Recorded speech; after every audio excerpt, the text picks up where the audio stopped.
గత ఏడాది జనవరితో పోల్చితే ఈ సంవత్సరం జనవరిలో ఎక్కువ సినిమాలే వచ్చాయి. అయితే సంక్రాంతి ముందు చివరి వారంలో వాటి సంఖ్య అధికంగా ఉంది.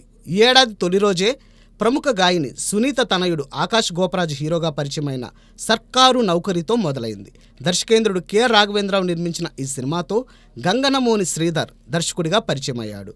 సందేశాత్మకంగా రూపుదిద్దుకున్న ఈ సినిమా కమర్షియల్ సక్సెస్ అందుకోలేదు. ఆ వీకెండ్లో రాఘవరెడ్డి, ప్రేమకథ, ప్లాంట్ మ్యాన్, షాన్ తదితర చిత్రాలు వచ్చాయి, కానీ ఏవీ ప్రేక్షకులను మెప్పించలేకపోయాయి. ఇక సంక్రాంతి కానుకగా 12న గుంటూరు కారం, హనుమాన్, మెర్రీ క్రిస్మస్ విడుదల కాగా 13న సైంధవ్, 14న నా సామిరంగా జనం ముందుకు వచ్చాయి. మహేష్ బాబు గుంటూరు కారం ఆశించిన స్థాయిలో లేకపోవడంతో సాధారణ ప్రేక్షకులు పెదవి విరిచారు. అయితే ఓపెనింగ్స్ మాత్రం టాక్తో నిమిత్తం లేకుండా వచ్చాయని మేకర్స్ తెలిపారు. ఇదే రోజు వచ్చిన హనుమాన్ మొదటి ఆట నుండే పాజిటివ్ టాక్ను తెచ్చుకుంది. అంతేకాదు పాన్ ఇండియా స్థాయిలో తన సత్తాను చాటింది.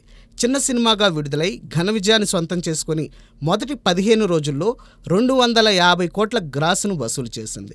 అలానే నా సామిరంగ సైతం చక్కటి విజయాన్ని అందుకుందని మేకర్స్ తెలియజేస్తూ బ్లాక్ బస్టర్ మీట్ని ఈ నెలాఖరులో ఏర్పాటు చేశారు. సంక్రాంతి తరువాత వచ్చిన వీకెండ్లో కేవలం ఒకే సినిమా విడుదలైంది. Senior comedian 30 years industry Prithvi కొత్త రంగుల ప్రపంచం అనే సినిమాతో దర్శకుడిగా పరిచయం అయ్యాడు. ఆయన కుమార్తె శ్రీలు ఇందులో హీరోయిన్గా నటించింది. జనవరి లాస్ట్ వీకెండ్లో 6 సినిమాలు వచ్చాయి. తమిళనాట పొంగల్ బరిలో దిగిన ధనుష్ కెప్టెన్ మిల్లర్ మూవీ 26న రాగా, అదే తేదీ రావాల్సిన శివకార్తికేయన్ ఐలాన్ విడుదల చివరి నిమిషంలో వాయిదా పడింది. ఈ వారం 5 స్ట్రైట్ తెలుగు సినిమాలు విడుదలయ్యాయి.